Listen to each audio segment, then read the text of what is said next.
This is a very robot-friendly household. Over the years, I've used an assortment of robots to help with my daily cleaning chores, whether that be vacuuming with the iRobot Roomba, or this robot. This is the iRobot Scooba. I have a video on this. This is my wet floor scrubbing robot. It keeps my kitchen, my white kitchen floors, as clean as possible. It's getting a little old, kind of showing its age. They don't make it anymore, so I picked up a companion for it to help augment its duties. This is the iRobot Braava Jet, or some people call it the Braava Wet Jet. This is the Braava 240. This is a little light mopping robot, but it does a decent job at what it does. It can do spot cleaning. It's very versatile. You can do damp mopping. You can do wet mopping. You can control with your phone the different levels of wetness that you apply. But you can also put some dry pads on it and use it as kind of a Swiffer, a dry Swiffer to run around and pick up loose debris on your floors. So that's 2 robots. I also have a new Roomba on the way, so that'll be 3. But let's say I wanted to step outside of just cleaning robots and bring in another robot. What if I could get a security robot? How about this Robo Buddy wireless security bot? Let's open this up and see if it is worthy of being a robot addition to this household. Before we get to the contents and the actual Robo Buddy, let's take a second look at the box. Just see some of the things that it mentions. Interestingly, check this out. Shows it as a delivery vehicle carrying a canned soda. Gives you peace of mind, and here on the back are some specs that you can look at. You can pause that if you want to read them. Now, I'm mentioning the box for one specific reason. On the box, it is listed as a wireless remote control vehicle. However, at one point on their website and on many marketing websites, you see here, like it's listed as the Robo Buddy Connected Home Security and Communications Robot. Now, to me, a robot has to have some degree of autonomy. Otherwise, it's just basically a drone, which is what I think this is. But I purchased this. By the way, I got this for, it was $49 from Sears. Purchased it around Christmas time. Okay, now that's the box. Let's get to the actual Robo Buddy. This is what you get in the box. You get the Robo Buddy, you get a docking base, instruction booklet, warranty card, AC adapter, and a battery that is an interesting choice. This is a nickel metal hydride. I don't know much that ships with those anymore. Very old school. 7.2 volt, 1300 mAh, and it has a little toy grade JST connector on it. So that's what you get.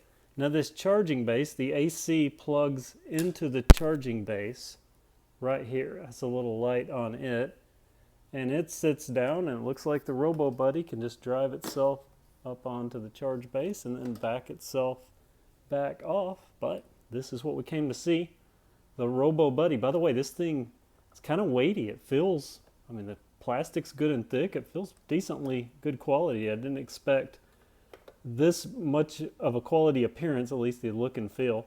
Now it has, it looks like 6 LEDs around there. Looks like we've got 2 LEDs here. I'm assuming that is the microphone port.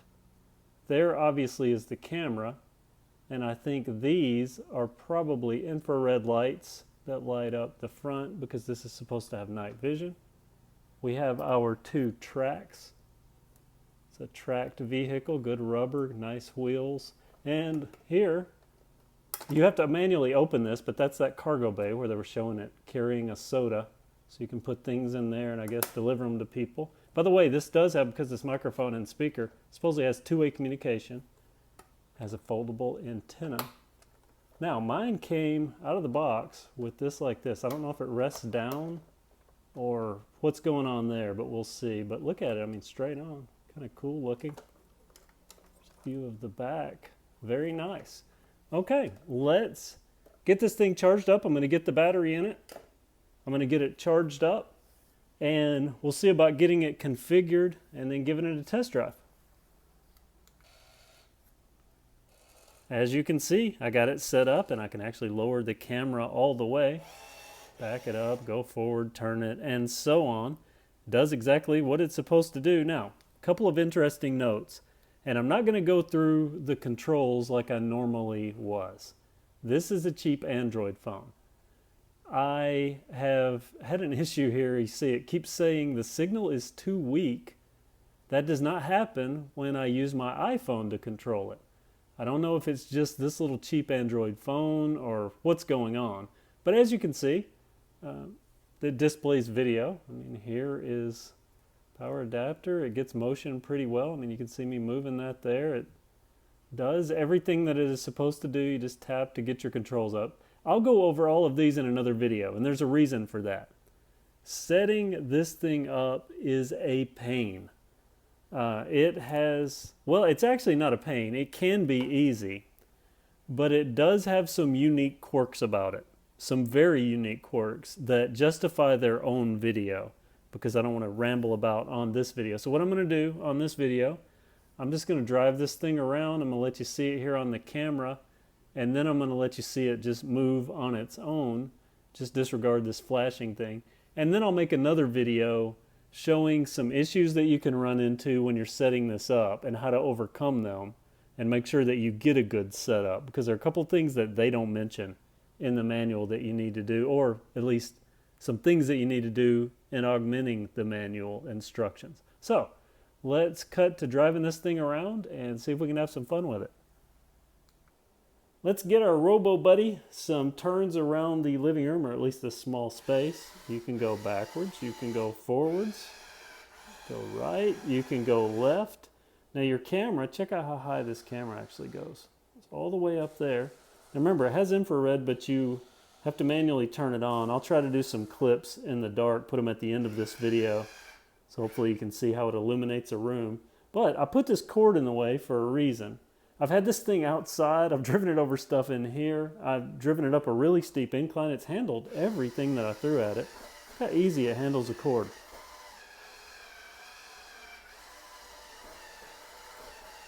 I mean, it has no problem whatsoever with the cord. Until I wrap it up in the cord. See if I can get it out. Yeah, see? It has the power to muscle itself out of a wrapped up cord. Okay, now let me get it turned here. And I'm going to show you this phone app. Now remember, it's that the signal too weak thing. I don't know what's going on with that. It doesn't happen on the iPhone. But a couple things that I want to cover. I'll cover this interface in the video where I go over the setup of this little unit. Because remember, there's some weird quirks. Be a separate video on that. But I wanted to show you. You can just go up with your camera. There's my Trek bicycle I have a review on. And then off to the left here, you'll see the Bontrager pump. I've also have a review on that. But you're going to see this dock off to the left here. Now, let's see if we can get this robot in the dock using just the screen here.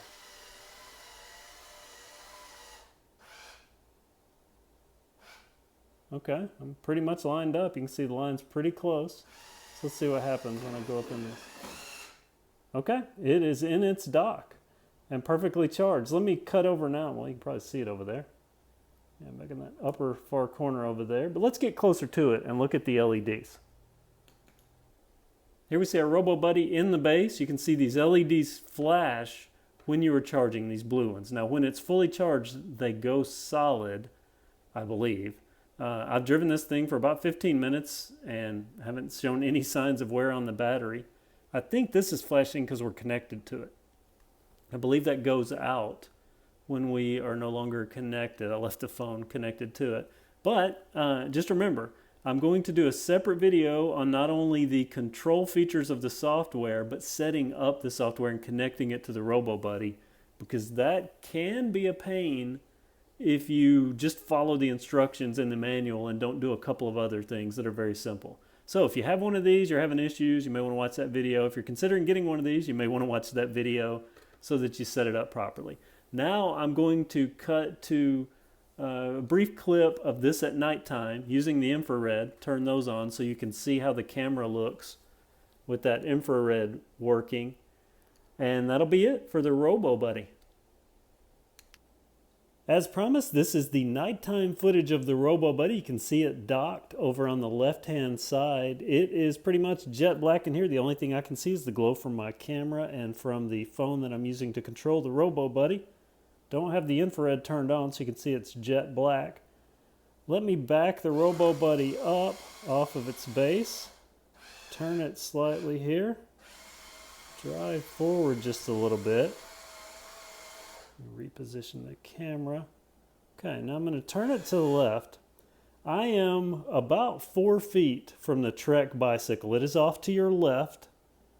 Let me bring so you can see it's jet black. Bring this screen up to view. I'm going to hit in the upper right hand corner here these little wrenches. Then I'm going to hit this light icon. Now look at that. That is the infrared view of that Trek bicycle that it is about 4 feet from. So you can see, really illuminates. So let me get down to the floor view. Look at that. Okay, now, that is what the Robo Buddy sees without the infrared. It's just jet black in here. But you can see, completely visible. You navigate to the right just a little bit here. And look at that rear tire. That's a good 6 feet to that corner. You can see the stand perfectly. I mean, look at that. You can make out everything. The reflector's getting a pretty good light up there. So very nice.